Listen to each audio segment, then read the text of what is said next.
I would like to first express my appreciation for your invitation. It took me 50 years to get to Tuskegee.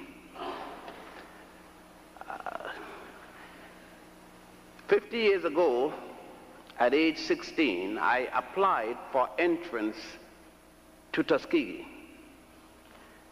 My application was accepted, but the immigration laws of the United States of America were such, and I don't think they have changed much, that I couldn't get here. I remembered that such had happened to a man before me by the name of Marcus Messiah Garvey. He was invited by Booker T. Washington. I don't know if you know about him. I heard you don't have a Booker T. Washington Day. Unusual. But anyhow, probably better thoughts may come about and there will be a Booker T. Washington Day at Tuskegee. But anyhow, Marcus Messiah Garvey was invited by Booker T. Washington to come to the United States. The facts are that red tapes in the immigration department, Garvey arrived 6 months subsequent to the death of the great Booker T. Washington. So taking 50 years to get here, nevertheless I got here. I do not know if I would have taken the course of action in my life that I have now taken. However, I was lucky enough to slip through an engineering course and graduate in a few more courses, and here I am. Within the context of my education, if you could call it that, I would prefer to call it the course of my indoctrination, my training, which started in Ethiopia, East Africa, and continued in Brazil, Cuba, Puerto Rico, the United States Virgin Islands, England, and Spain. Been around a few places. And in all of these places that I've been, I never once received an education in the history of African people. Yet I thought that I've educated myself down through those period of time. And it is because of that self-education in those things which meant most to me as an African person that I decided at no time would I stand still in these halls of indoctrination and not rebel with the necessary documentation of the lies that are being taught in these halls. And so I may be saying things that may hurt many of you, if not most of you, because some of the lies have become your dear frame of reference. We could start with the Greeks. I hope you of fraternities and sororities don't get too bothered about it, since the Greeks weren't too much anyhow. But we can start with that, because there is where our institutions of learning has decided to start civilization. Yet the Greeks are only here from at least 1,000 before the Common Era, or before the Christian era, as you would prefer to say. Let us just, for example, cite one. And that particular person would be Hippocrates. And I'm sure that you heard of Hippocrates. And when you consider that Hippocrates wasn't born until 333 BC, or before the Common Era, yet in your education you were told that Hippocrates is the father of medicine. That's a lie. There's no way that I can say about it other than it's a lie. A lie is a lie, whether it's in the university or in the church.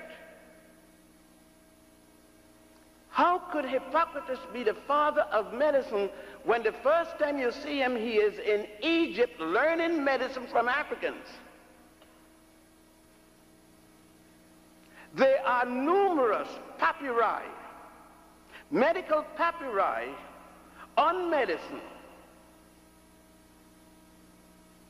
The nearest to Hippocrates is at least 1,300 years before he was born.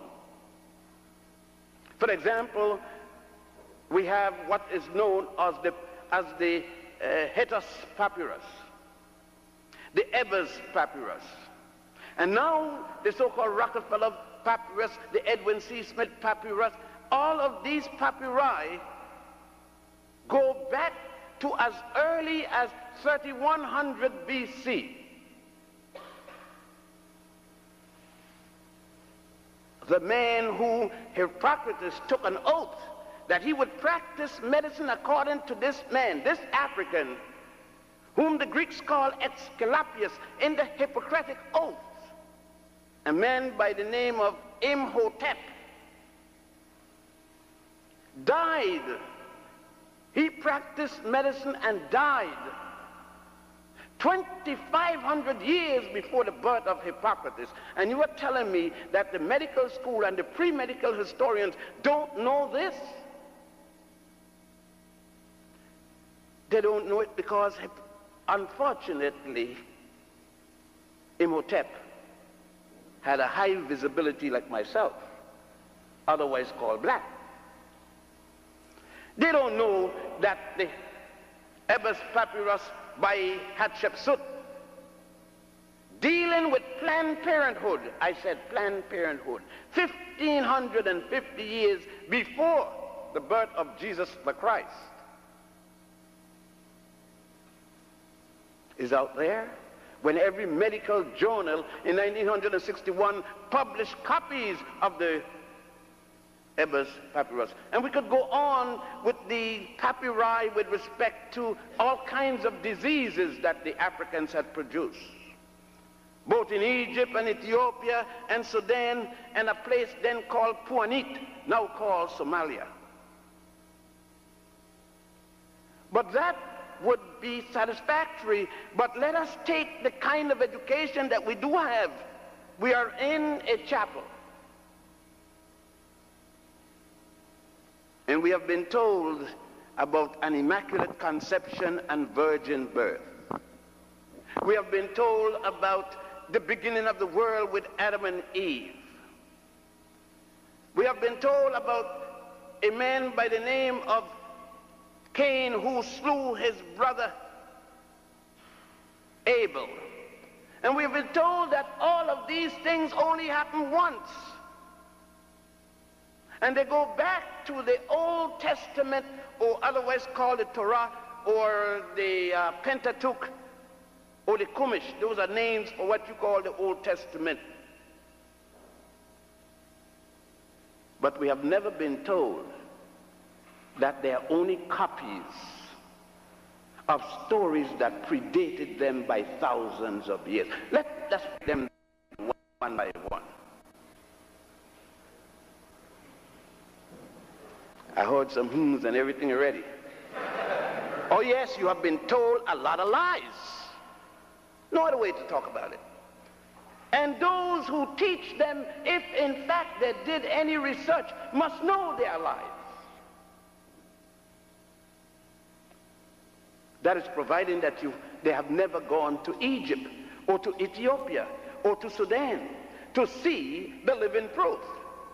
The writings on the tombs, the writings in the pyramids, what is called the pyramid text and the coffin text.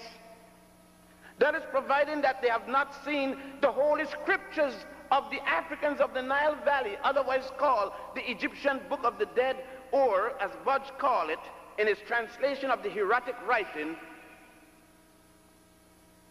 or the Egyptian Book of the Coming Forth by Day and by Night. In the temple of Setaiwan, for example, at a place called Abydos,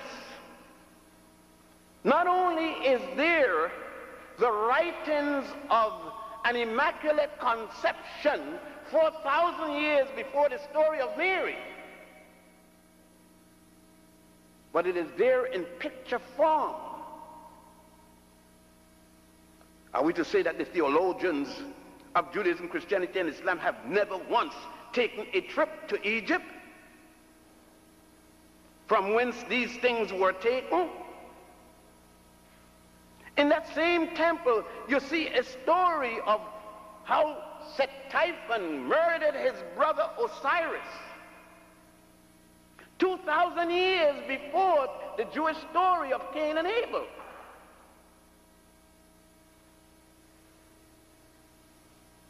And we are told that an African from Egypt by the name of Moses, born in the city of Goshen, that's still Egypt. Egypt is in Africa, by the way. The last time I saw it in January.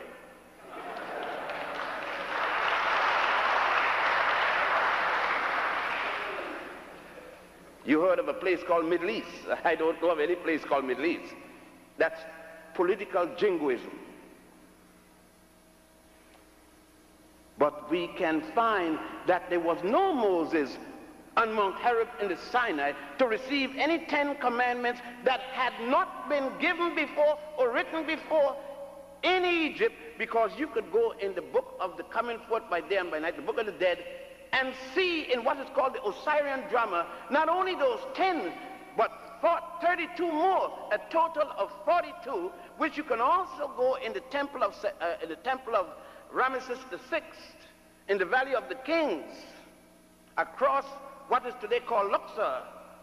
And in that tomb, you would see the 42 listed commandments, or otherwise negative confession, 2,000 years before the birth of Moses.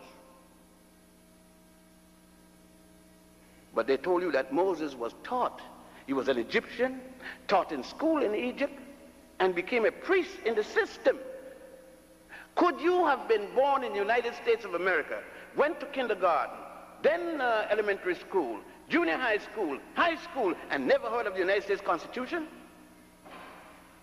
It was equally impossible for Moses to have born in Egypt, go to school in Egypt, study an Egyptian system, worship God Amun-Ra, and never once heard of the 42 negative confession, which have in it, thou shalt not kill, I have not killed man nor woman, I have not made like thy bushel, I have not... Moses himself is charged with murder. His brother Aaron is charged with theft. 40 years before they reached Mount Sinai, then somebody had a law against theft and against murder before he reached Mount Sinai. Where did they get it? But you weren't taught anything about this. All of this information have been suppressed at a place called the Council of Jamia and the Council of Nicene in 325 AD, when Constantine, the Roman emperor, conquered North Africa, took over the role of the Christian church, which started in Alexandria with Pantheus and Boethius, not in Rome. But this too you have not been taught. You have not been taught that the three people who died first in the name of Jesus the Christ were 3 African women: Felicita, Nymphano, and Perpetua. Yet you know everything. You're born again. You know it all. You can't be blamed for it. Even your teachers may not be able to be blamed for this, because one can't teach what one doesn't know, or one have not learned, or one have not experienced, because there is no interest for people to go to Egypt to see anything, but to go to the Holy Land. And that's why Jesse is tied and had to get on his knees and pray and beg forgiveness. He was scared he wouldn't be able to get back in the Holy Land for saying what was right. But there's more than that. Because you have been told that unless Europeans teach you, you haven't been taught.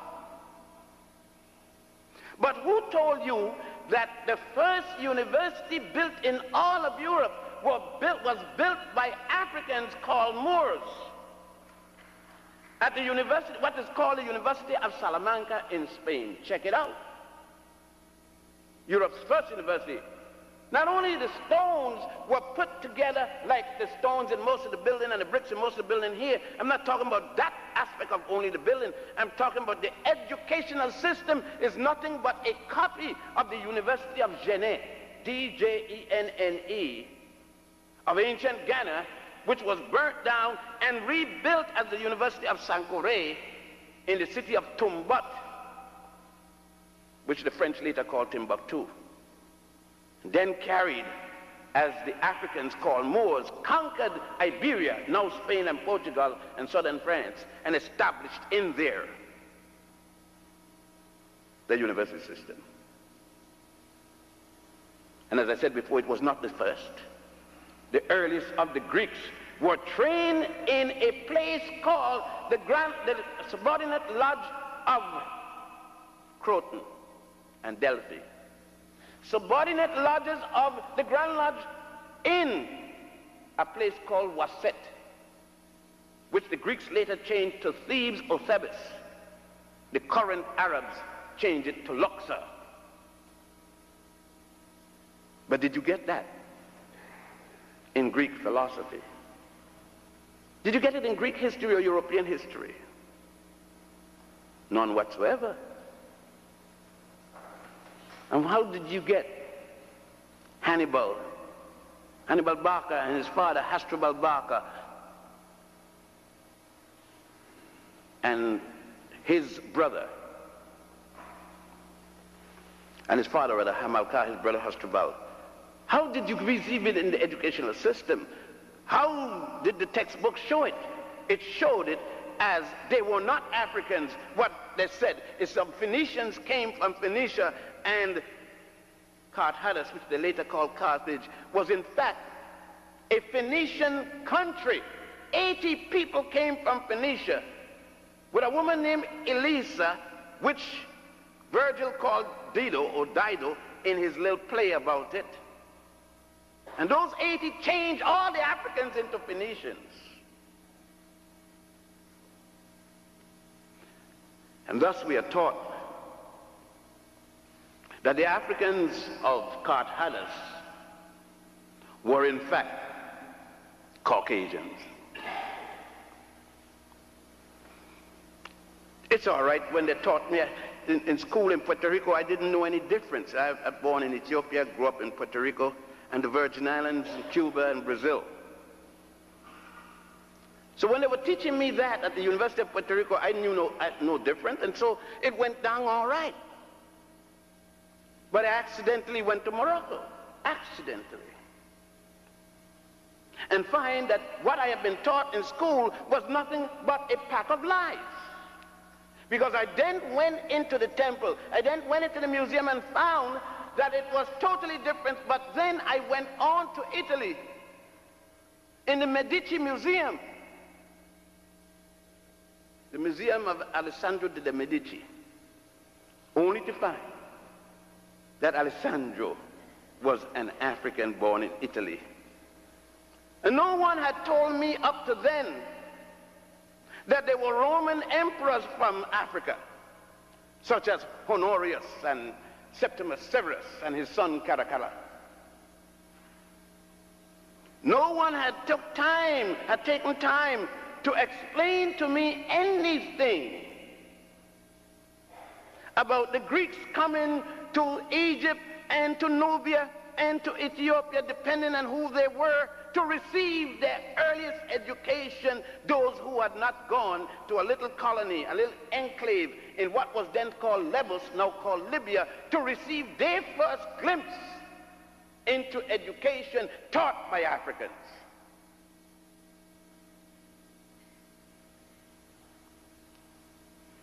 Well, having gone the route of civil engineering and with a bachelor's and then master's in architectural engineering, you would think that I should be satisfied at that point.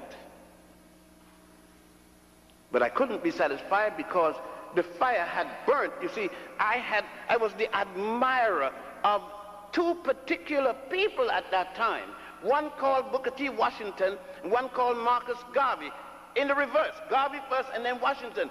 Garvey because in my household, Garvey was the word next to the deity.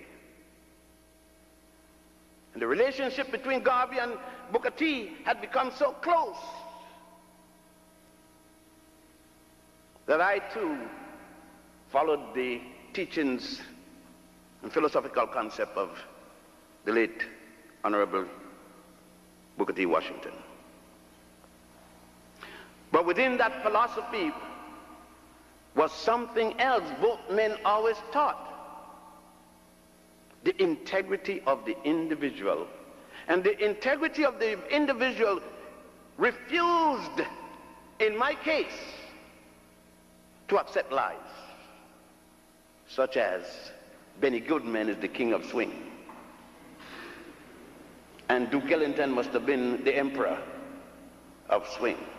Chick Webb, having taught Gene Krupa, I was told that Gene Krupa is the best on the drum, but he went to Chick Webb to get to be the best on the drum. I don't know if you know Chick Webb, you know Ella Fitzgerald. Chick taught her. I just throw that in to show you that the lie doesn't stop in ancient time. It continues up to today as truth. And so in my further examination, I was dealing with 3.14. All of you here in engineering knows what it's supposed to symbolize. They say it's 5. And I was taught that it came from the Greeks. And you know, I believed it. What else could I do? The teacher told me.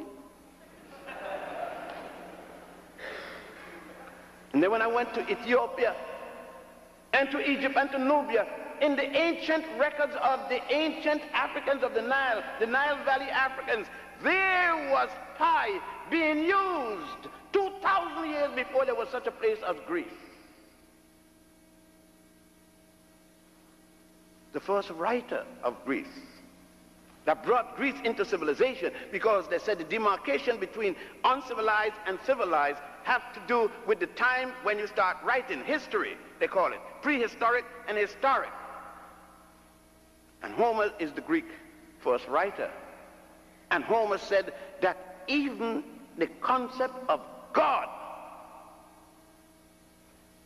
Zeus and Apollo, came from Ethiopia. So when you get in the Greek fraternities and sororities, just remember what Homer said. You must have dealt with the Iliad and the Odyssey by now. But again, I understand.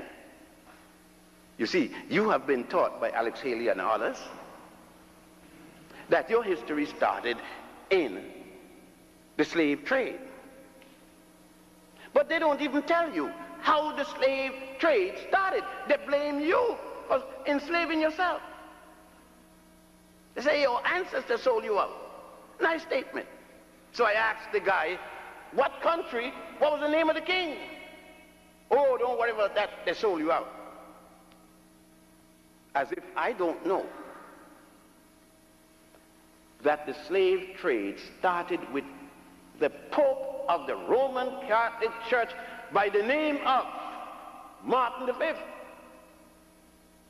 And Reverend Bartolomeo de las Casas on the island of Hispaniola, now called Haiti and Santo Domingo. You see, nobody told you it's time to get sorry, to feel bad when some Haitians were being slaughtered on the coast of Florida. That's what it is. If you send a people back to sea on the condition where they were, that's genocide. But you see, you didn't feel anything because you weren't taught to realize that the Haitians are your brothers and sisters, because you don't know that the first Africans to be brought in slavery was not taken from Africa, but from Spain and carried to Haiti, then called Hispaniola, in 1506. under the aegis of the Pope of the Roman Church and Bartolomé de las Casas. But how did you get in Spain?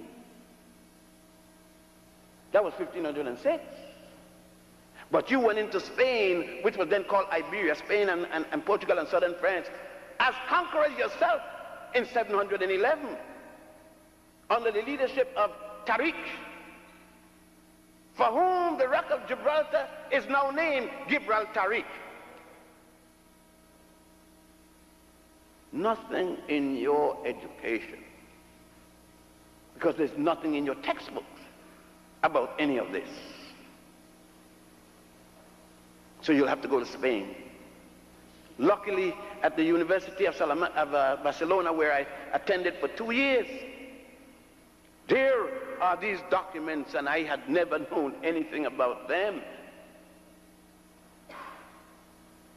I hadn't known that the Africans called Moors had ruled Spain from 711 until 1485.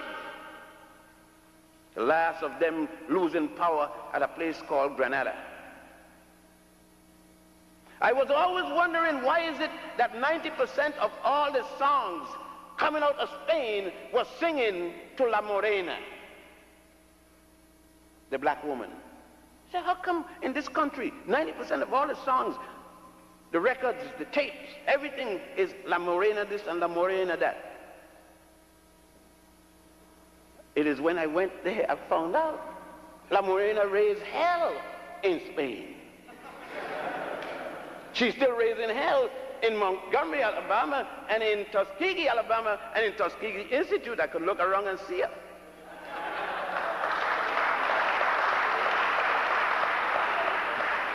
Of course, the first one of you threw a good baseball and a good basketball, forget that she could raise hell. You don't want her for a wife anymore. You hit the numbers, you don't want her for a wife. Some of you forget you look like your mama. Sorry, fellows. Try one, it may be good for your health. But we must go back and ask ourselves, why is this so? And I said to the students today at the high school, even the paper you write on shows your heritage and your history. It was in Egypt, Ethiopia, and Sudan that the first papyrus paper was created, not rice paper in China. Just as it was in Egypt that engineering, Sesostris II, you are engineers, many of you, Sesostris II changed the flow of the Nile. That S-turn you see there was placed there by African engineers in 2250 BC. There was no Jesus yet, no Adam and Eve story yet, because that came out of the Sanhedrin in 700 BC, just yesterday, when the African engineers was changing the flow of the Nile. Hydrographic engineering, there was no Adam, no Eve yet, no Jehovah, because Abraham, the first Jew that brought out the concept of a Jehovah, wasn't even born. The Africans had already worshipped Ptah, P-T-A-H. Amen-Ra. You still say Amen at the end of each prayer, and they told you it means so be it. That's a lie. Amen was the god of the north.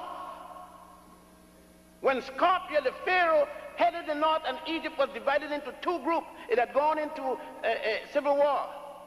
And Mena, Onama, was the king of the south, and his god was Ra. The conquest of Mena over Scorpion allowed Mena to join God Amen with God Ra and call Amen Ra, thousands of years before there was a Jehovah, Jesus, or Allah. Muhammad ibn Abdullah wasn't born until 570 of the Christian era. Pontius and Botius that started Christianity wasn't born until 50 AD, according to the story.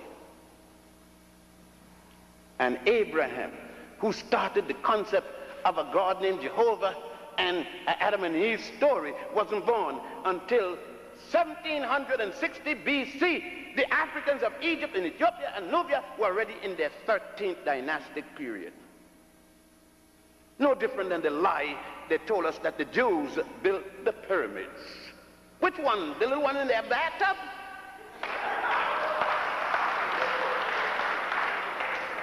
There are 72 pyramids throughout Egypt. The first one was designed, engineered, and built by the multi-genius first one known in the world, Imhotep. That was the 3rd dynasty. The last one was the 6th dynasty, and the first Jew wasn't born until the 13th dynasty. You can't build a pyramid before you're born. But the myth and the lie continues. Now they're even making people from outer space build the pyramids from the top down. Those of you who are engineering knows how they build it from the top down. They took the first stone with some skyhook and connected to the cloud passing by.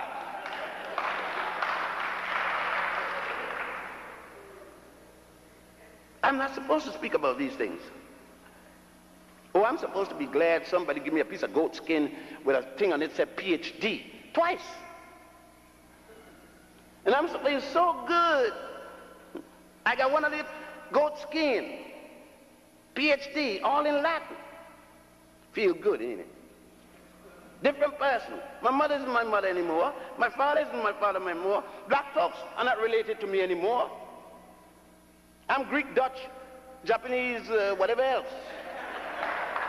I am Rainbow Coalition now. I don't talk to my cousin anymore. They can't sit at my table at the college anymore because I'm Abba Dabba Labba Labba fraternity.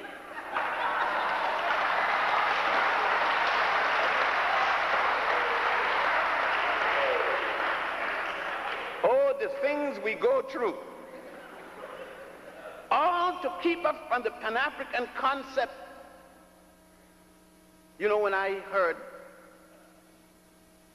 that in, I think it was Selma, Alabama, or Montgomery, that 6 little black girls were blown up. I heard you vote for the guy the other day. Blown up in a little temple, a little Baptist temple. Tears ran down my eyes. Because my girls, I got 9, were blown up. When theirs were blown up. When they were blown up, mine, it was my children blew up. How could I sit in my living room in New York and felt comfortable knowing? You see, people don't want me to feel. If you kill one European Jew in Ushkush because he is Jewish, the whole white Jewish community getting armed. But if you kill umpteen blacks, I am not supposed to say anything, otherwise I'm being racist. You see, they didn't tell you that there are black people who are Jews. So you say blacks and Jews are going to have a conference. Couldn't be blacks Jews too? Or you never heard of the Falashas, the Ethiopian Jews? I'm one. I know that I don't look Jewish, but they don't look Jewish to me either.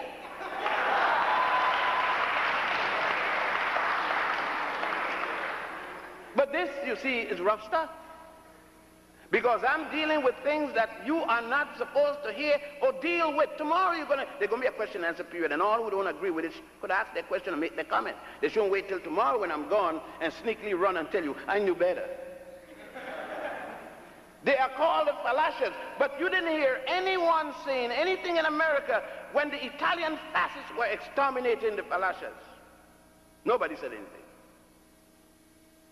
And it was the forerunner to what Hitler was to come and do next. But there was no rallying cry about my people. We were 5 million when Hitler arrived, Mussolini arrived. with the help of the Pope, Pius XI, I think it was. When the Italians left, we were 50,000. But no cry. Isn't it strange that when you write and when you are taught, you hear only about a Holocaust? One. What happened to your Holocaust that's still going on?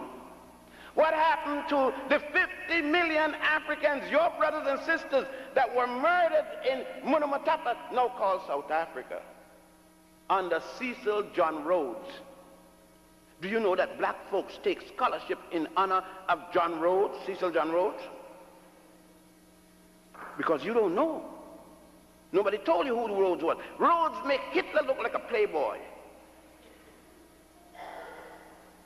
You don't know about the Holocaust with Frederick Lugard and Dr. Jameson in what is today called Nigeria, with Goldie and others when they took over the colony. You don't know about the Holocaust with Leopold II, the Vanderbilts and the Pews and the others, the Rockefellers and so forth, when they took over what was called Manicongo in those days and changed it to the Congo Free State. How many millions? 22 million were exterminated. African women pregnant were placed in the middle of roads, and 3 limbs put to both arms, and then cut with the horses and split them open, and the babies fell out as punishment that the men would see it. These are records. They themselves wrote, not realizing that Africans will come later to revenge these causes. But that isn't mentioned as Holocaust in any of your textbooks, because it was only Africans being exterminated.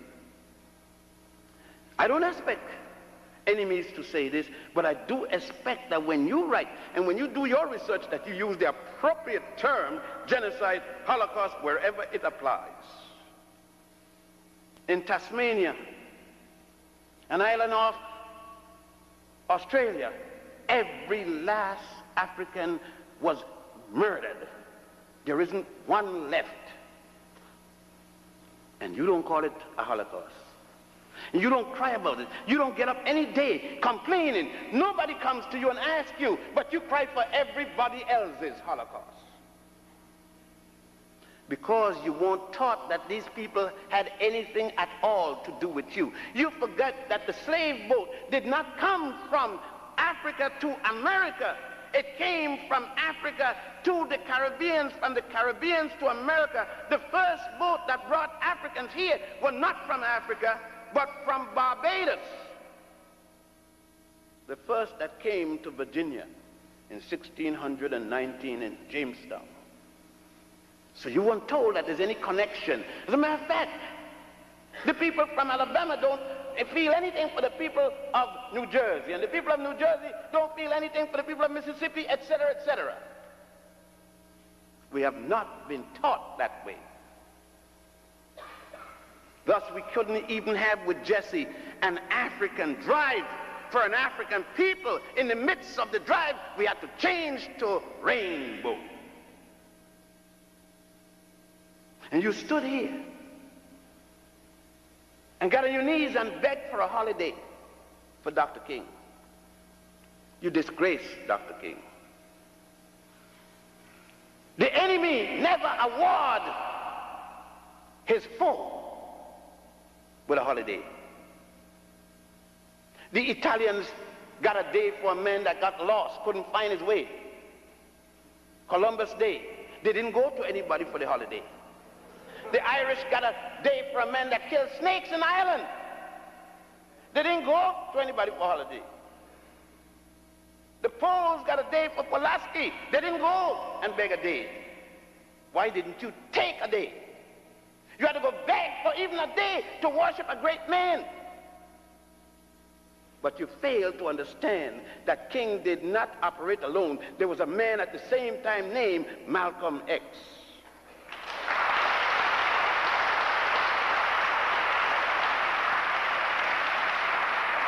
And And somebody told you that Malcolm X preached violence. How the hell you think you got here? By nonviolence? How you think you got lynched? And how you think King died? By a bullet like Malcolm X. Malcolm left a woman named Betty with 6 daughters, 2 in her stomach when he died. They've never seen their daddy. King left a woman with 3 children too. What is it about one struggling for you that isn't about the other struggling for you? You'd let people decide for you who fights for you. What made Malcolm less a fighter for you than King? They both died fighting in the best way they knew for their people. None worse or none better than the other. But worst of all, you have not one day cried for Rosa Parks. And that sister started all. Just give them black sisters a chance. They will show us brothers the way.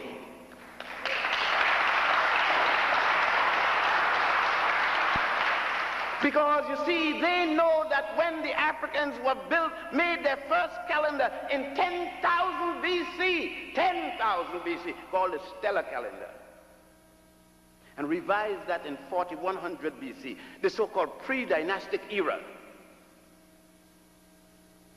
Where was Greece? Where was Etrusca that later became Rome? They don't tell you about this, do they? They don't tell you anything about this aspect of the African, because it's not slavery. It doesn't deal with Amos and Andy. It doesn't deal with roots and novel, which they got you to believe had something to do with your history.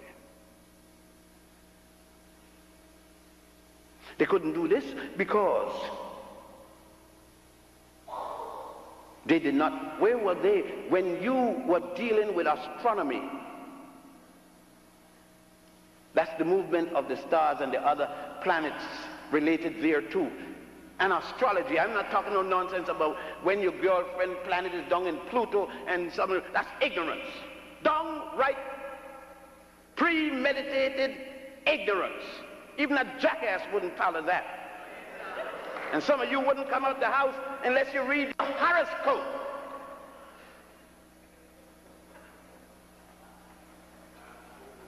And you get courses in it in universities now. How to be a jackass.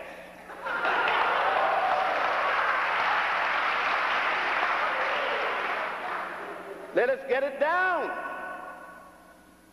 When Imhotep and others established the pyramid text and the coffin text, when you go to a place called Aswan and you see how the Africans, your ancestors, dug those marble obelisks, and when you go, you always they tell you in school, and they read the beautiful love story about the Majahara who built his palace for his most beloved wife, the Taj Mahal. They didn't stop to tell you that thousands of years before that, a pharaoh by the name of Ramesses II not only built a temple out of hewn rock bigger than this place, along with one for his most beautiful and most precious wife, Nefertara. Don't mix her up with Nefertiti. Nefertiti was the wife of Amenhotep IV, who changed his name to Akhenaten. That's the 18th dynasty. I am talking about Nefertara, the wife of Ramesses II. That is the 19th dynasty. No mention about that, because they can't tell you African men did anything good for African women, much less to mention pharaohs and queens. Yet the evidence is still there. You go to Ethiopia at a place called Lalibela, and you see the rock-hewn temples, the rock-hewn churches in the side of mountain, down in the ground, engineering thousands of years before any country existed in all of Europe. I'm not to speak about it. All I say to you is check me out. Check these things out for yourself. Go and see them, read about them, research about them. So when what happened? You say, why do I need to know it? If Dr. Martin Luther King knew what I'm talking about, he would not have gone to Mohandas Karamchand Gandhi to learn about nonviolence. He would have known that Gandhi read the works of Akhenaten to learn about, and he would have gone home to his native Africa to get first-hand information. But they kept the teachings from in all the university, even when he went to University of Massachusetts, BU rather, with Dr. Harmon and others up there. They didn't tell him about Akhenaten, because you see, they don't talk about Akhenaten because Akhenaten taught about monotheism. He died before Moses was born, preaching monotheism, the worship of the god Aten, A-T-E-N. He taught about the Trinity of God, and you could go at a temple called the Temple of Luxor and see on the wall the Trinitarian concept 3,000 years before Jesus, Mary, and Joseph. But they couldn't teach Akhenaten. They couldn't teach these things, because then you would question what is being taught to you now in theosophy, in theology, in philosophy.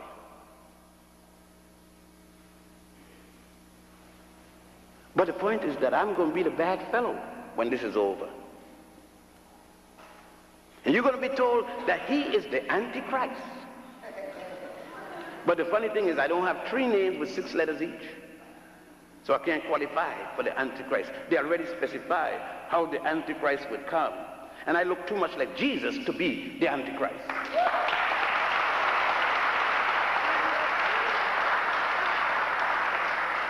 Oh yeah!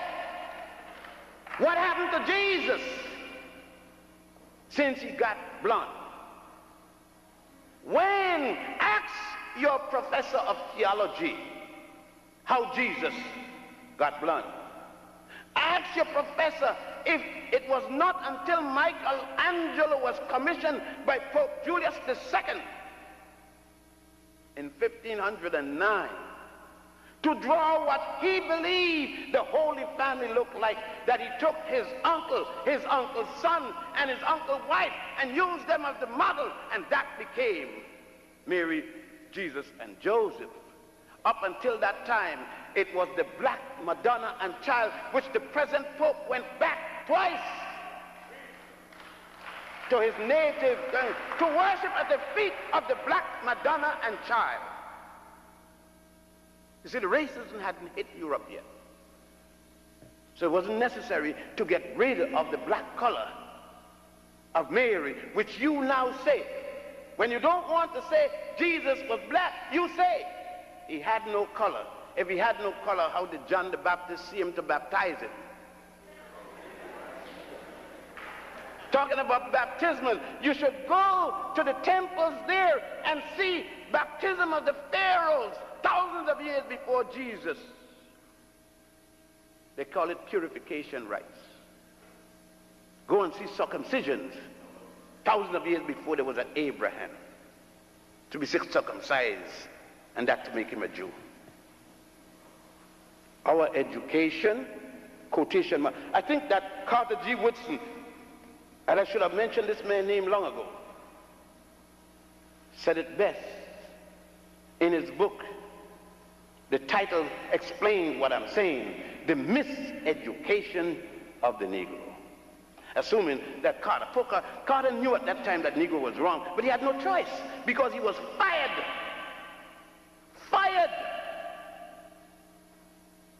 from Howard University by a man named Mordecai Kaplan, who was the president of the school at the time, for attempting to introduce a course in African history in a black school. Sad, isn't it? But how we can be messed up, and we mess up others because we messed up. But we can't admit it because we can't be wrong. We have to always have a theory and tell the student it's a fact for all things.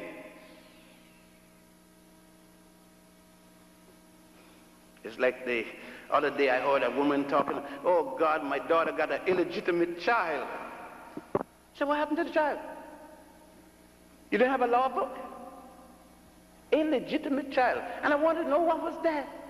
So I went to the hospital to see what was wrong with the child. I said, did the child got a mother and a father that had sex with a penis and a vagina? What's wrong with the child? Well, she didn't have a marriage certificate. I said, what that have to do with child? Do you know that Jesus and Mary and Joseph wasn't married? And that she wasn't married to the little angel either?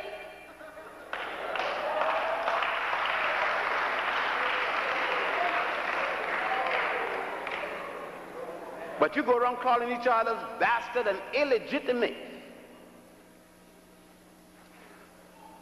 How you know you belong to your daddy? You're gambling with your mama. But you go around and then say, oh, I'm a good Christian lady, I'm a good Jewish lady, I'm a good Muslim lady, but you condemn a child for having a daddy and without a paper from City Hall. In those days, tell me, with your Adam and Eve story, the God didn't say, go to City Hall, get a paper, get married, then go out and multiply.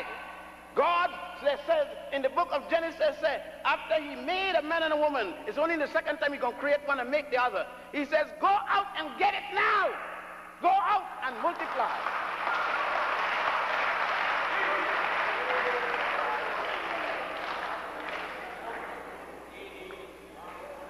That doesn't mean that you act like a pig in a basket and dropping everything you got. That doesn't say that. But it doesn't also say that if God give a woman a vagina and a man a penis, why do you think God gave them that? To use it.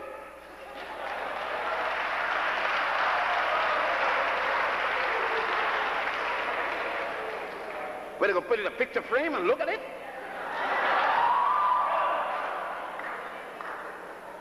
But this is the kind of distortion that you have been given by the same man who asks you to give him 10% of your salary every Saturday, every Sunday. Oh, I'm going to hell. That's no big deal. Because they said only 777,000 going to heaven. How many people in the United States of America? 220 million? If 777,000 alone going to heaven, you got as much chance hitting the grand prize in New York, in New Jersey, in California, in London, in France, as you got getting in heaven. So I'm sticking with the devil. Because since he got more followers than anybody else, you don't hear the devil having to advertise, come to church. Because he got what's going. Because you pray so much. The other day you pray, Jesus came here in Harlem the other day with his heaven mobile. In the middle of Harlem. Coming down Lenox Avenue at 145th Street, 11 o'clock Sunday. Jesus knew he had brought all the things black people were asking for. The heaven mobile was full, even much more full than Santa Claus's chariot. 11 o'clock when the bell rang, the first thing Jesus heard, give me. He says, oh hell, I didn't bring enough, and he went right back. Because they were still begging, give me a fur coat, Lord. Give me a new Cadillac. Give me a European girl. give me a job.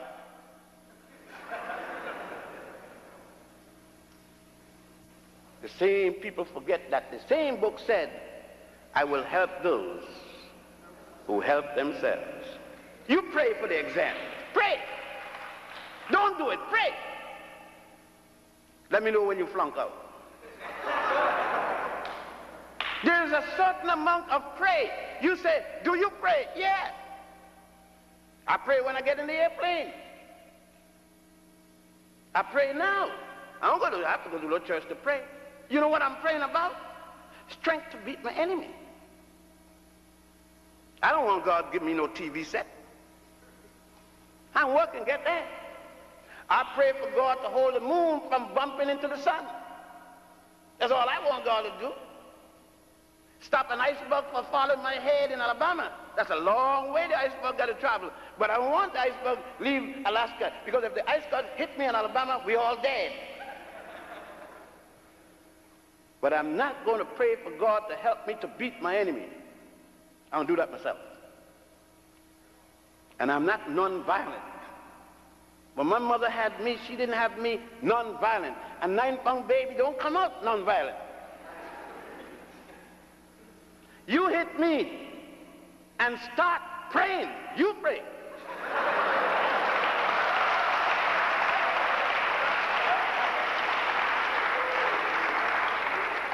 Because it's not natural.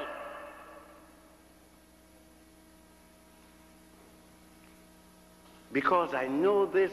You see, when King Uri of Ethiopia in 5100 established the concept of nonviolence, he didn't say at any cost. When Akhenaten brought his cousin Semenkari and sit him on the throne of Egypt as co-regent in the 18th dynasty so that he could pay attention to nonviolence, he didn't say at any cost. Not at the destruction of his people. When Rosa Parks got up in that bus, she had no PhD, no M anything, no B anything, but she had the integrity of an African woman, that she was no longer going to sit down in the back of the bus, and she was willing to die and take somebody with her. I know these are alien talks. These are alien thoughts, because you believe that praying can change it. No way. Praying didn't change lynching, because it still goes on. Instead of a Ku Klux Klan doing it, the government does it.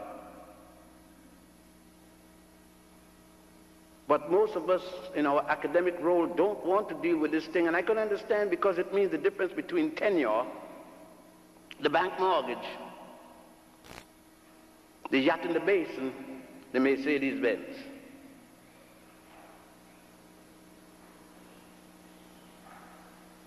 And winding down for the question and answer period, and I hope to be a very jolly one. I'm not going anywhere till tomorrow.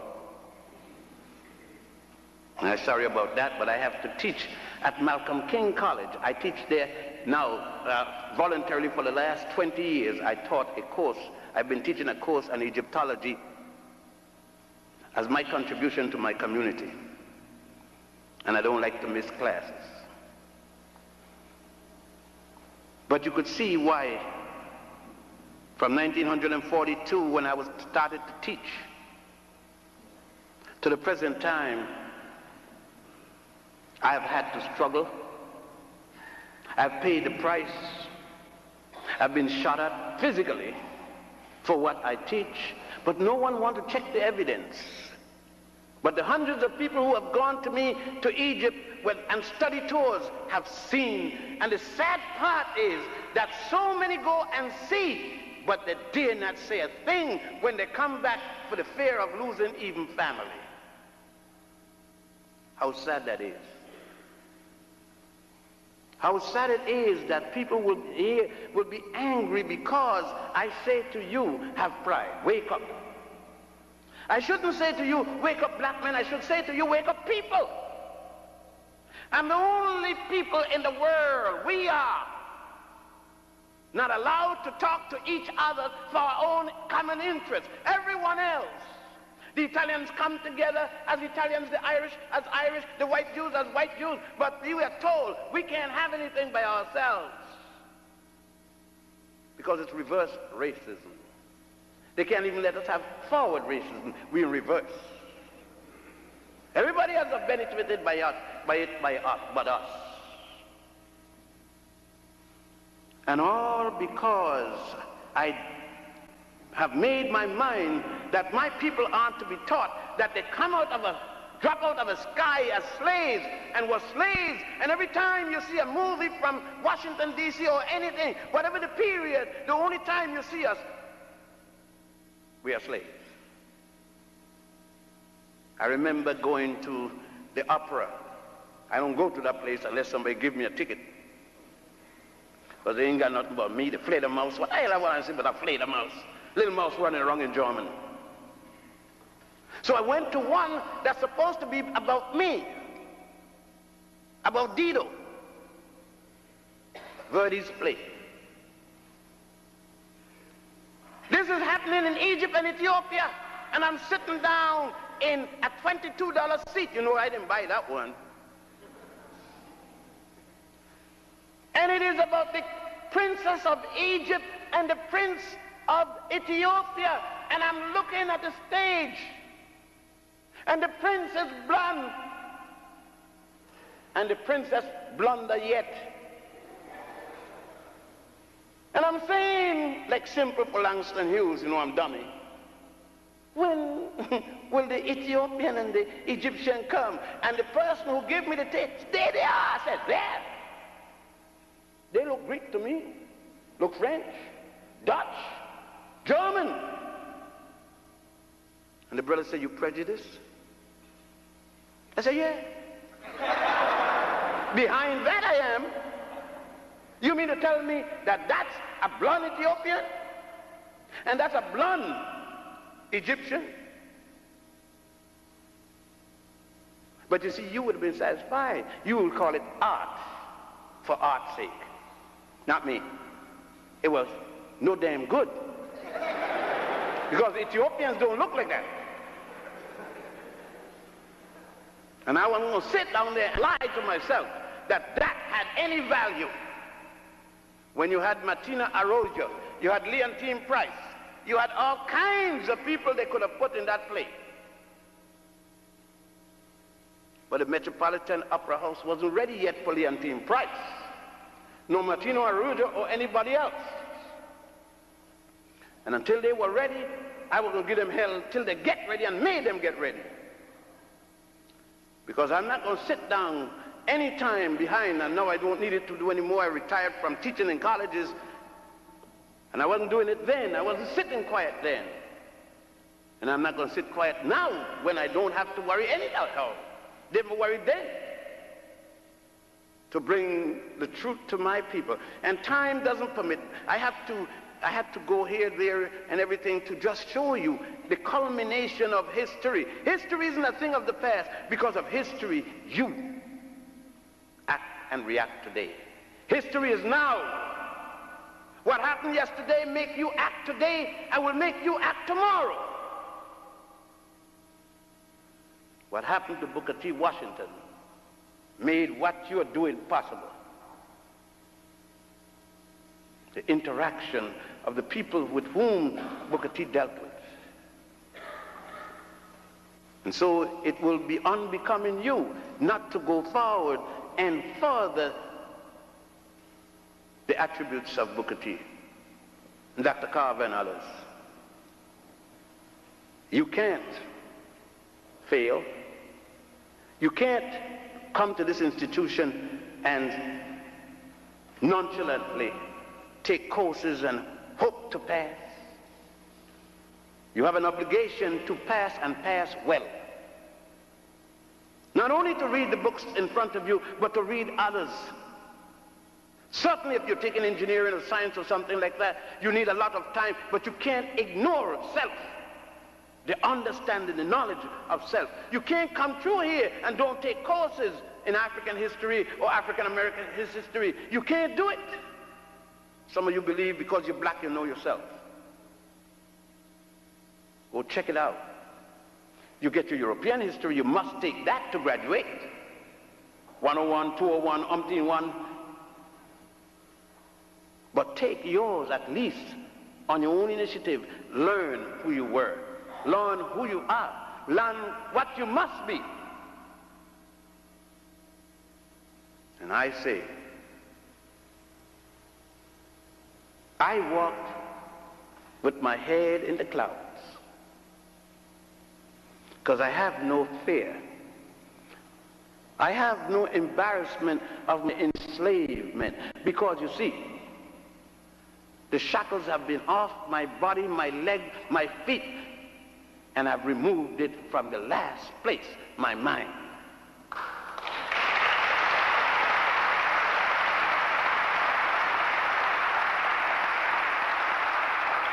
And thus I am a free man. When I look in the mirror, I feel proud of what I see. I don't need reefer. I don't snort. I don't stick nothing in my arms, because I'm already high. High with the beauty of the woman that gave birth to me. Somebody else the other day asked me, do you know God? I said, yes, she died 14 years ago. What do you mean? I said, Mama, dear Mama, the first time I opened my eye, there was a black woman putting a nipple from a breast in my mouth to sustain me, having sustained me for 10 months in her womb, not 9. That's the sign. That was God, the God I knew. The other one is belief. Belief, and belief isn't fact. Belief is a hope. Belief is faith. Belief may not happen, but Mama did get me. And so whoever Papa was, the man she pointed out to me that stood there is also part of that. Thus Mama, God, Mama, Daddy, and I are the Trinity, the Holy Trinity. Dig it out. Check it out here. They haven't made people from dirt in a long time. They make them from sexual intercourse. Little fellow called spermatozoa. You ever heard of him? He runs up a little alley called fallopian tube. And he runs into a little thing called oval. He jumps in, take a seat. She gobbles him up, fertilizes him, and whoop comes the weevil. He jumps out. Here my boy, here my girl, here I'm something else.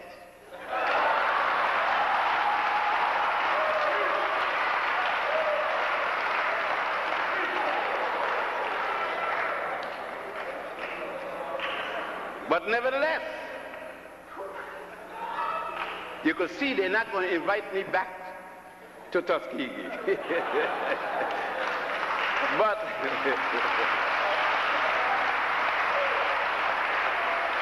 it took me 50 years to get it over. I want to thank the student government, the body of the school as a whole, those in administration who made the possibility of the AFA, etc., and for those who have been so nice making the day the most comfortable one since I've arrived. I hope that the monologue so far, hope it will be a dialogue as soon as I finish, would cause you to at least do some more thinking. Don't accept what I say, check it out. Read books about yourself. There are millions of them. Let no one tell you to the contrary. Read all kinds of religious dogmas and theories. Don't let anyone tell you this is it and there's no more. Read it all. Read mine. If you could read Mein Kampf, you could read anybody's Holy Bible. The Hindu Bhagavad Gita, the Muslim Quran, the Christian Holy Bible, New Testament, the Jewish Old Testament, the book of Ulamare, the teachings of Ulamare, that's the Yoruba religion, the The teachings of Dambala Widow, the teachings of Budum, and by the way, it has nothing to do with witchcraft. The teachings of Ngai, the major god in Kenya, Unkulunkulu of South Africa, Ra, Ptah, Osiris, the god of resurrection. 4,000 years before Jesus, he was taught to raise men from the dead. He's known as the god of resurrection. Read about your people in the past, the present, the future. Understand Du Bois as you understood Garvey. Understand Malcolm as you understood King. Understand these men. Understand Sojourner Truth as you understand Harriet Tubman. Go back into the past and read about your most beautiful and your most strong queen like Hatshepsut, who fought and drove out the Hyksos out of Egypt. And Zingha, who fought for 13 years ahead of her troops, defeating the Germans and the British and others before she died on the battlefield. Queen Kahina, who stopped the Arabs in North Africa and died at the head of her troops. These are great and glorious African women. Read about the African woman who took the guts of a pig, took out the feast, clean it out, wash it out, cook it so her man could get a little protein and her children. Call it chitlino, crimple steak, either way you want. The African woman who had sense enough to send her daughter to school when her man-child had to go in the workforce from before sunup to after sundown.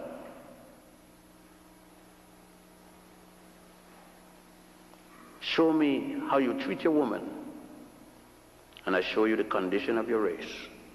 Thank you.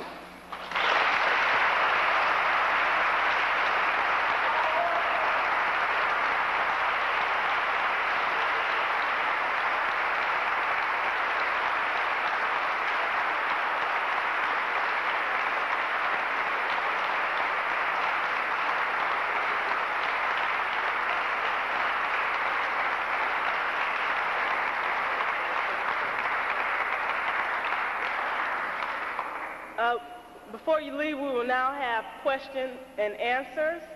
Those who have questions, you can come and speak into the mic. Kenny, would you hold up your hand?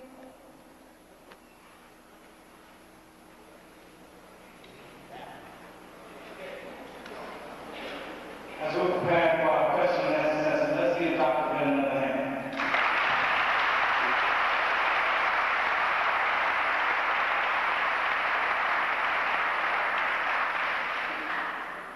Let's start. Thank you for coming and speaking to us. You hear such a positive message and pointing us in the right direction.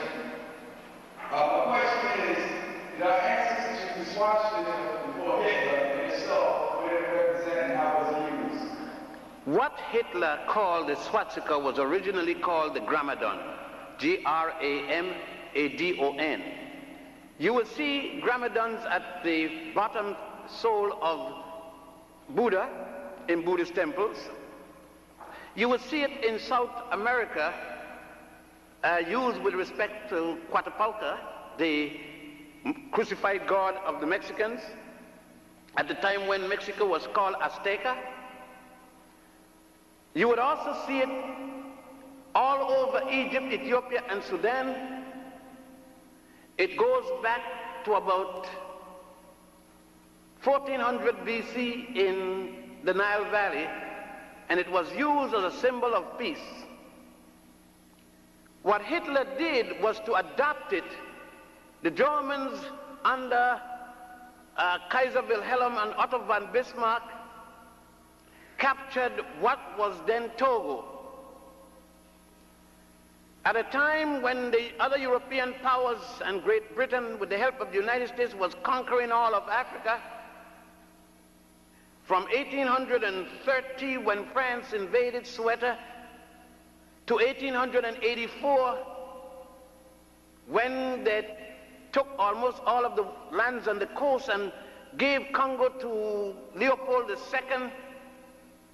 It was then, when Germany was fighting France for Alsace-Lorraine, that the Germans realized that they weren't getting part of the action, went into Togo, took over Togo, and it is then that they adopted the eagle, the iron eagle, by the patron saint of Germany, an African by the name of Maurice, which they call Maurice of Aragon, along with the symbol that Maurice used as the bishop. You would notice if you go to the Museum of Natural History in New York, you would see a Togolese garment from the 14th century with the Gramadon and the Iron Cross and the eagle, with the German adopted from their colonial underlings, the Togolese, and that's where it came from. Yes. How did the mystery systems attribute to develop Western Freemasonry? Well, what was called the mystery system, which is the educational system of the Nile Valley, centered at the Grand Lodge of Wasset, which is now called Luxor by the Arabs, is that every discipline, a child went in at age 7, a young boy, and he was not completed with education until age 47. He never left. It took 40 years to train an educated man who left with the title priest. So within that 40 years, he learned everything there was. And as such, he even influenced the Pharaoh, because he decided most of the things the Pharaoh had to do. Thus, engineering, law, medicine, science, mathematics, everything was done and taught in the mystery system. And those students coming out of the mystery system were sent around the nation to be the teachers. So the mystery system was the educational system of the entire Nile Valley. Not only Egypt. Egypt became the zenith of what took place, the high cultures along the Nile. And so that's how the mystery system. Now, in order, like any society, there are a group of elite within the educational system. And they became the elite. Thus it was necessary for them to have, quote unquote, passwords and so forth, to maintain secrets amongst each other. Because education, believe it or not, is not for the masses. You must know it. The masses can't afford $1,300 a semester. Education is for elite few. It have always been. That's reality. You know, we want things to be, and so we say it is. But the reality is that count the amount of blacks who come to college, and you will see it is for select few. And so in those ancient days, it was yet for a select fewer, because very few people could read and write. And those who went to the mystery system became the intellectuals of their day. It helped because if you know all the disciplines, then you could bet. Then you don't talk about mystery. For example, my oldest girl is a physician, and when she was taking her exam in surgery, I was invited to come in the theater and look down from the gallery to see her perform. And while others were doing their open heart surgery work for grades, I sat beside my daughter, and when they started to take the heart out of the patient, I said, what a miracle. And my daughter said to me, Daddy, I'm surprised at you saying that. There ain't no miracle, he just made a mistake. I said, what are you talking about? She said, Daddy, you know, and you told me, what one man knows that the other doesn't know is no longer a miracle. It is the miracle to the man who doesn't know it. But to the person who knows it, it's just routine. It's no miracle. She was right, because I had taught her that. So it's no mystery. It's a mystery only to the person who doesn't know it, but it isn't to one who performs it. So that's what it did. It teaches man. And the women had their own organization, by the way, sisters, because you must say, why, how come the little boys only?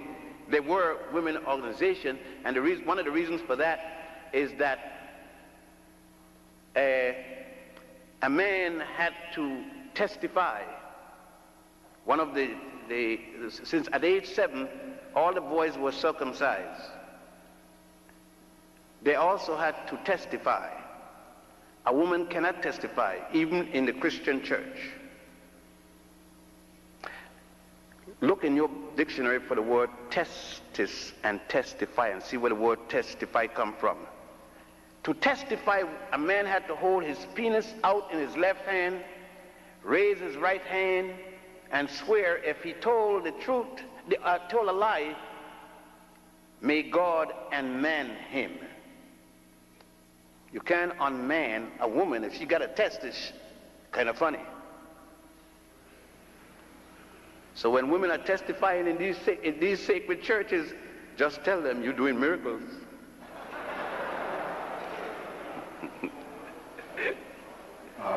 Yes, sir. Yes. On self-education, the speaking college students, how would you just say, or what should be the first main objective of telling college students on how to relate self-education to university training and education today? No, self-education doesn't necessarily mean that you don't go to the university. Self-education is saying, along with the prescribed courses at the university, you have to do a certain amount of self-education. You have to take a certain amount of interest in yourself and as such study about yourself. The professors can do but so much for any of us. Much of it is going to have, first of all, your education doesn't take place in 4 walls of a university. Your training takes place there.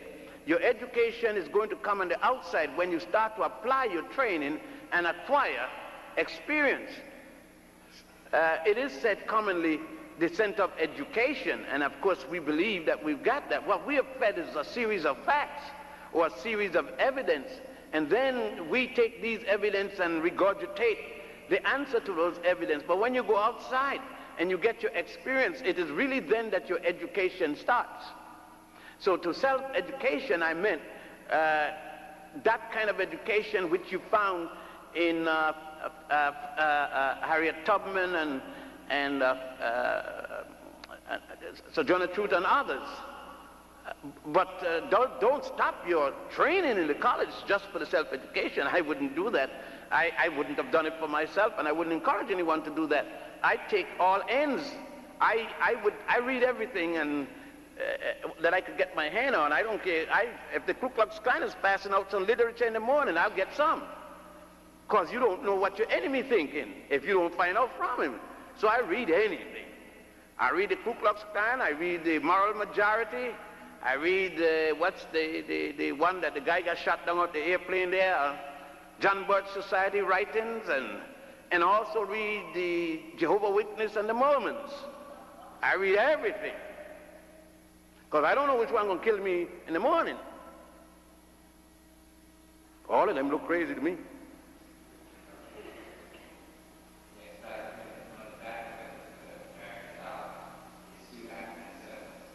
The what? The ink and the what?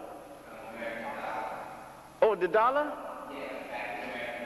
Oh, the green side of the American dollar with the pyramids and the sunbus and the eye of Horus.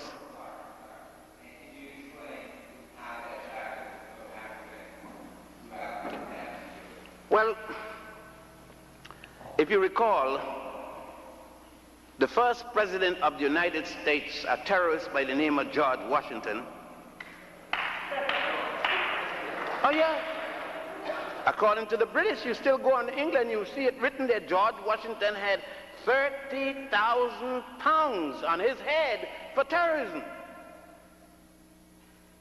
I'm talking about the murderer, George Washington. The slave owner, George Washington. You see, isn't it strange that we see Hitler as a bad man? But you know, Hitler didn't enslave one black American. George Washington did. George Washington sold black folks the day of his inauguration from molasses to Barbados. But he's a good man. You see, you don't want to reason, because that may, you say, he's the president of my father, he ain't father of no country of mine. He has nothing to do with fatherhood of me. He's a slave master. Every one of them in the cabinet was slave masters except Benjamin Franklin, because he was a Quaker. And that's why he lost becoming the first president. But anyhow, Washington was a member of the Masonic group. And as such, when the first union was founded, it was founded, and the Masons were the strongest force and allied themselves as a common unit within the founding group. It is so that they, in looking for symbols for their money, they took Masonic symbols, the Masons who had adopted it, the Freemasons who had adopted the 22 tablets they stole from Egypt, from the mystery system, and carried to York, England, and established what they call York Rites with 22 degrees. Later, in Scotland, they added 11 more, call it the Scottish Rites. And the 11 degrees they call the Effable Rites, which put Christianity into Freemasonry where it has no business. And it is so that they decided to use those symbols, the pyramids, or house of fire, the word in Greek means house of fire, the sunburst, which symbolized the power and strength of God, Ra, and the eye, which symbolizes the Ujet, U-D-J-E-T, which is known as the ever-seen eye of Horus.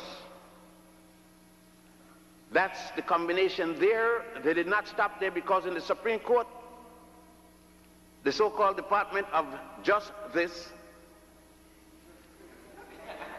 they then adopted from the scene of justice with Goddess Ma'at. Goddess Ma'at is shown with a crown on her head and a feather of truth. And there is the heart symbolically of Annie the scribe. And in the other part of the scale is a feather, and his heart is symbolically weighed against the feather of truth. And there, Kepra is recording.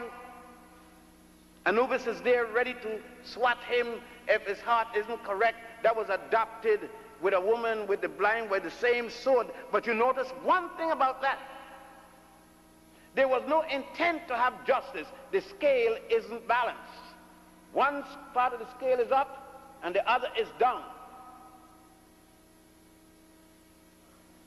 There was never intent. The artist did what was right, because you don't have a democracy. It said a republic. And you see, we don't read too well. There's nothing in the Constitution anywhere said democracy. It says a republic. One will rule and the other will be ruled. We could go and see other symbols adopted by the United States from your ancestry. And you say, well, how come they do all that and adopt all that from me and then enslave me? Easy. A thing called gunpowder and the cannon. In other words, I'm telling you, might is right. If the judge gives you 30 days in jail, would you go to jail voluntarily, just walk and go to jail? The only reason you go to jail is a man called a bailiff and another one called a marshal. And the marshal got a gun on his side. And there are umpteen marshals there with guns on their side. And the policemen in the hall waiting with guns on their side. So you decide, I'm going to jail. But take away those guns and you tell the judge to go to hell. And walk right out. Might is the thing that make you go to jail, not right. And there's no such thing as justice when you're broke.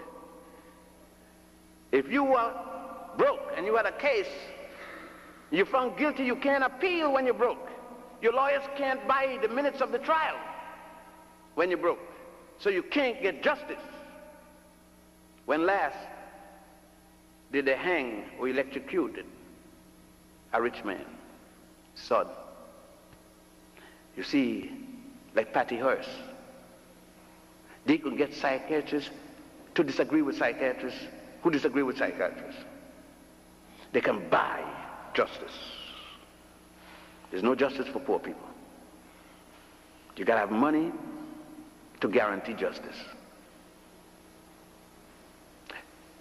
Let's say you were poor and you had shot, what's his name in the house there? Regamus. You wouldn't have been in no crazy house. You'd have been under the crazy house. But his daddy had money. Umpteen pounds of loot. Do you think that he didn't talk to the judge? You think that Patty Hearst didn't talk to the man who was going to free her? He said, even if she was found guilty, he was going to give her pardon. Talking about the peanut vendor man from Carterville. Justice. I know it's frustrating and you believe in all the beautiful things. I've been in the armed forces, I've been all over the place, and I haven't seen justice yet. I've seen just this.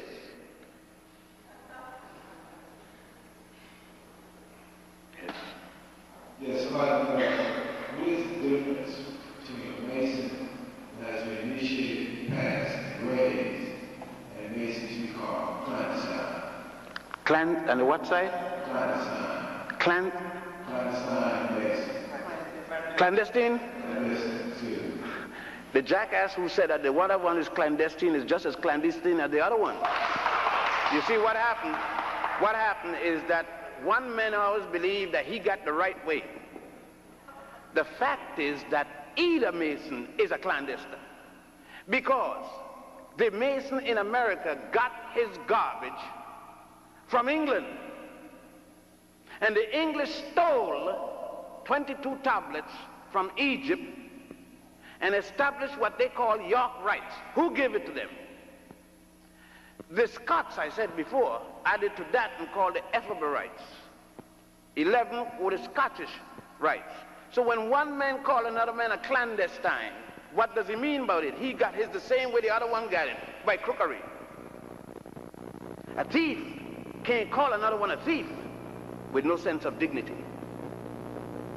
Unfortunately, is that we take the leftover from everybody and think we got something. How could you talk about a secret society marching in the middle of the street with top hat? You're not secret if you march in the middle of the street. Contradictions. How are you going to build a building with top hat? People are masons with a trowel and with mortar. But again, you see, Europeans do it, so it's got to be right. So we get into it too. How could you talk about the Grand Lodge of Luxor and then at the same time say that it comes from Solomon? If the Grand Lodge is in Luxor, Solomon ain't got nothing to do with it. Solomon is only 991 and 971 BC. The Grand Lodge of Karnak, the Grand Lodge of Saqqara, more than 3,000 years before the birth of Solomon. King Solomon has nothing to do with Freemasonry. Nothing, absolutely. It is a distortion of the works of the Africans along the Nile that early Hebrews did by putting Solomon into it. I suggest that they go to the Grand Lodge of Luxor, which the ruins are still there in a place called Luxor, and see for themselves the symbols, see for themselves the kind of aprons and the kind of vestment that the ancient Africans used in the mystery system. See for themselves the grand architect that they were talking about. See for themselves when Amenhotep redesigned the Grand Lodge and used the opium as the means of paying for this. There was no England, no Scotland, no Wales in existence in 4100 BC when the first Grand Lodge was built at a place called Saqqara. S-A-K-H-A-R-A, which is now spelled also S-A-Q-Q-A-R-A. Imhotep designed the first temple. The man who was the multi-genius more than 2,000 years before Michelangelo gained that term.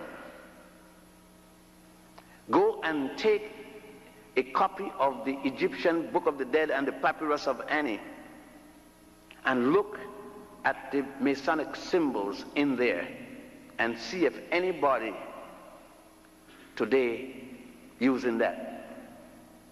And then see if they had any British top hat, white shirt, black tie, and cutaway. As a matter of fact, that type of dress didn't exist yet. That's strictly European. In spite of the Charter House in England, the Charter House in France, and the Charter House in Italy. Nobody called themselves ancient, free and accepted, or ancient. How you going to call yourself ancient if you're back there? They didn't use the word ancient. So those who call themselves free and accepted, those who call themselves ancient, free and accepted, they're still imposters, both of them. Because no one over there carried them through. No one over there carried them naked. No one over there raised them from a dead level to a perpendicular. No one over there put a toe line and a cow toe on them. It was stolen, and it says that a man could not be raised from a dead level to a perpendicular unless he was raised in the Grand Lodge. So they're all imposters. You can't raise somebody in Alabama. You got to go to Egypt.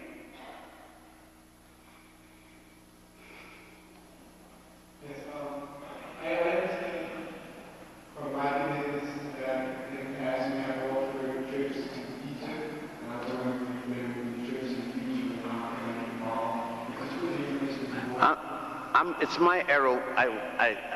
The secretary asked me to bring some brochures, and in my running out of the office, I had last Friday a new great-grandson, the fifth of my great-grandchildren, and he had landed for the first time last Friday, and I was rushing to the hospital to see the new arrival, and I forgot to take up the brochures and put in my bag. And then last night when I was getting ready to come, I again was rushing out to Long Island to spend some time with my new great-grand and forget to take up brochures. But the brochures can be had.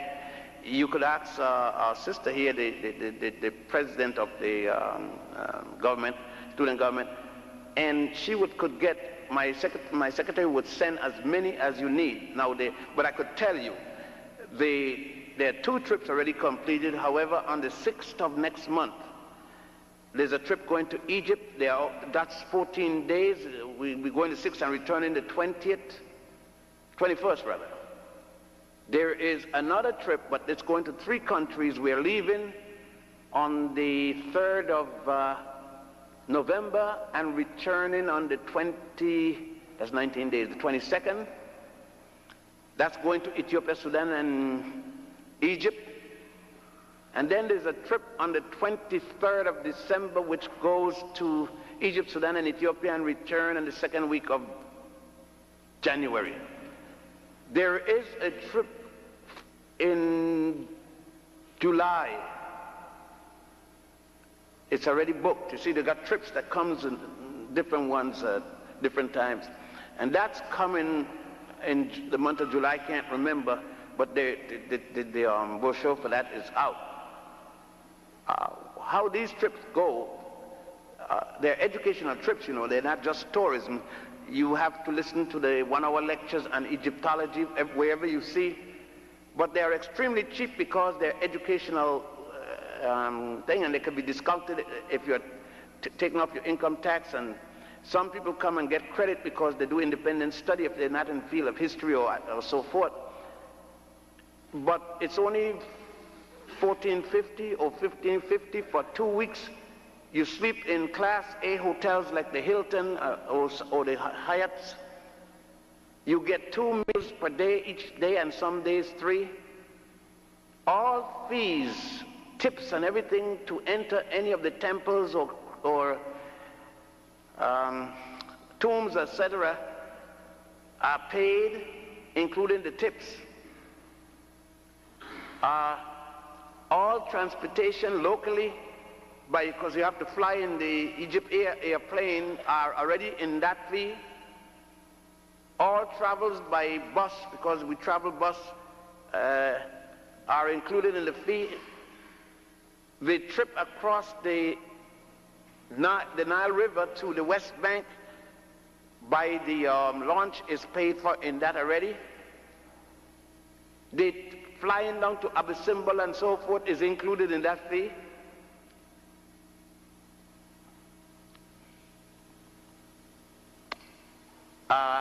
Your round trip ticket from John F. Kennedy to Egypt and back, to Cairo and back, is included in that fee. 2 weeks.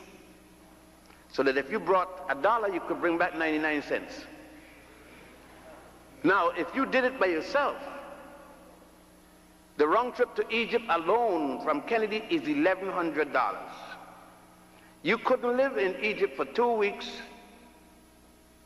eat every day, live in the best hotels, go to all the temples, etc., and more for $350. No way.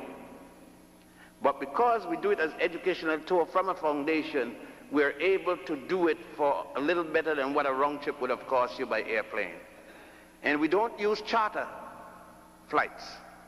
We use regular airlines such as TWA or Olympus Airline, British Airline, KLM, Aliyah, which is the Royal Jordania Airline, Air Morocco, which is the Moroccan airline,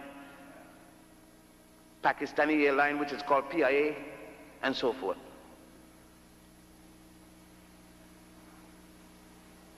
Okay, I was wondering, since Jesus, as they say, is white, the white in the world, so as I see. That's Michelangelo's description. Okay, exactly. Well, is devil a real thing, or is it something? Who? The devil. Oh, my cousin. Culture.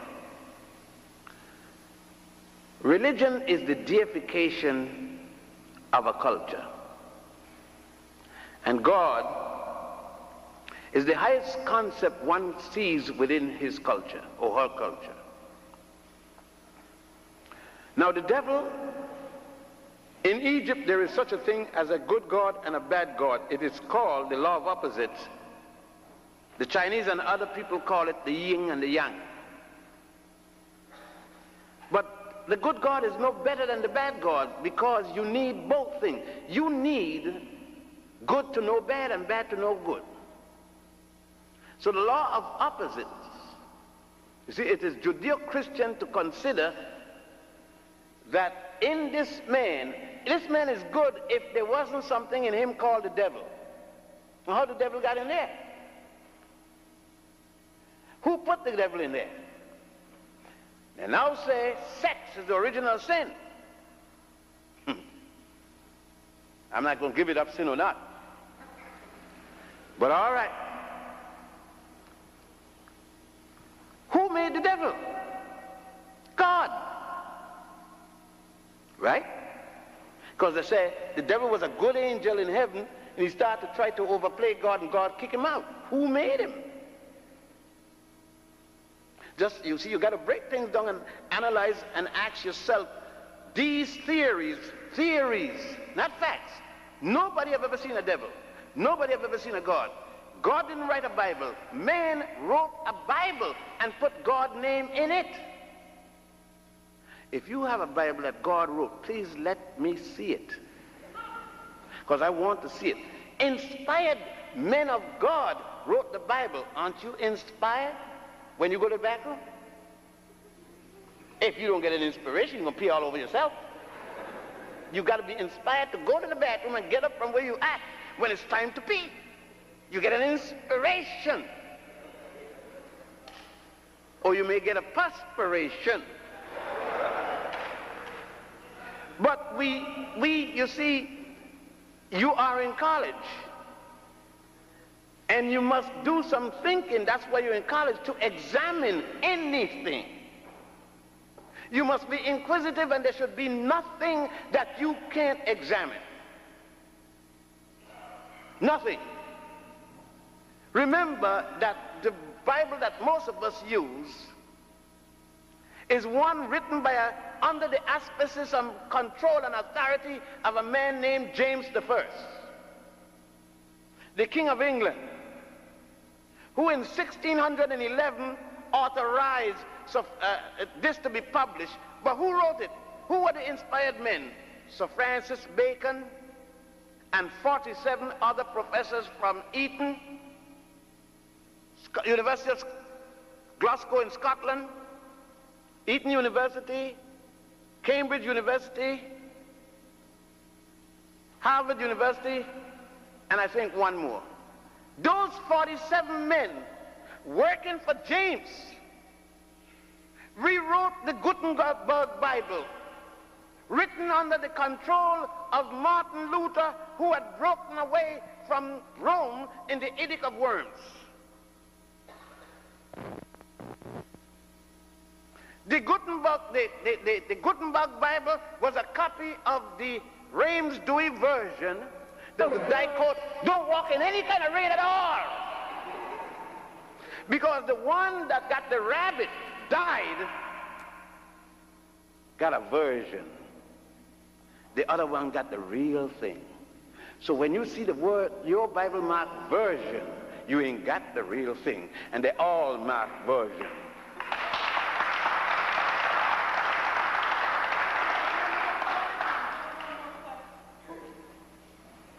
Good evening, yes, sir. My question is twofold. And the first part of my question is, what is the original name of the continent Africa? If it is a name. Africa was a colony, a little enclave, about the 4th century, when the Greeks would come to Lesbos, now called Libya, to kind of put their ear to hear what was coming out of Egypt, because they were barred from coming in mass. It was not until the Persians captured Egypt in 525 under Cambyses that the Greeks were allowed in any large number.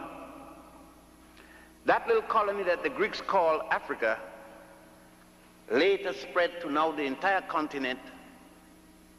It started around the 4th dynasty. However, ancient people called the continent Corphy, C-O-R-P-H-Y-E, Ortegia, O-R-T-E-G-Y-A, Hesperia, H-E-S-P-E-R-I-A, Ammonis, A-M-M-O-N-I-S, Libya, the whole continent, L-I-B, well, actually it was Lesbos, L-E-B-U-S, and Ethiopia, E-T-H-I-O-P-I-A. However, the oldest documents that I have found by the Ethiopians themselves and the Moors, there is a name they call A-L-K-E-B-U-L-A-N, Alkebulan. And that's the oldest name that I know that the continent was ever called. Okay, thank you. Thank you. The second part of my question is, can you go into details of the Holy Trinity and the Immaculate Conception? Well, first of all, what is an Immaculate Conception? The ancients never spoke of the hymen, H-Y-M-E-N, a thin membrane, very sensitive because of the nerve endings, that lays on the track of the vaginal canal of a woman, the colloquial expression being cherry. When they spoke of virgin, it coming from the Greek word virgo, meant original. It didn't mean virginity. Thus, when they spoke of a virgin woman, it didn't necessarily mean a woman who had no sexual intercourse with a man. That is the interpretation which the 219 bishops at the Nicene Conference of Bishops put into their concept, their distortion of Immaculate Conception. The ancient Egyptians said that a woman was immaculately conceived when she became pregnant at any one time without confusion as to who she is pregnant for. That means that she isn't running with two men at the same time in the 1 month from one period to the next, and she becomes pregnant, then she immaculately conceived, honestly, sincerely, without fraud with the man. But he must be in the same condition as her. That pregnancy is an immaculate conception. It is the distortion of that. Origin, O-R-E-G-I-N, one of the bishops at the Conference of Nicaea, an African bishop, in 325 of the Christian era, AD, was the one that put forward the concept that Mary, Goddess Mary, be so canonized as Goddess Aset, which the Greeks call Isis. Listen to the prayer that the Roman Catholics still have. Holy Mary, Mother of God, blessed are the fruit of thy womb, Jesus. Listen to this. Holy and hail Isis, Mother of all and of God. Horus, true, perfect, and clean be thy womb. Do you see where the Mary thing come from? That's why I said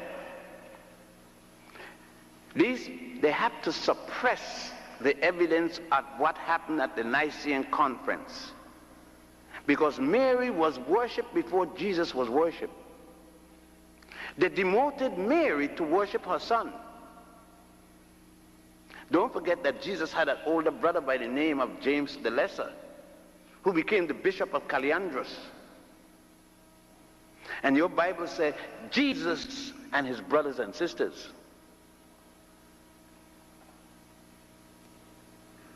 Do some thinking. You see, you read what you want to read, and you listen to what you want to hear.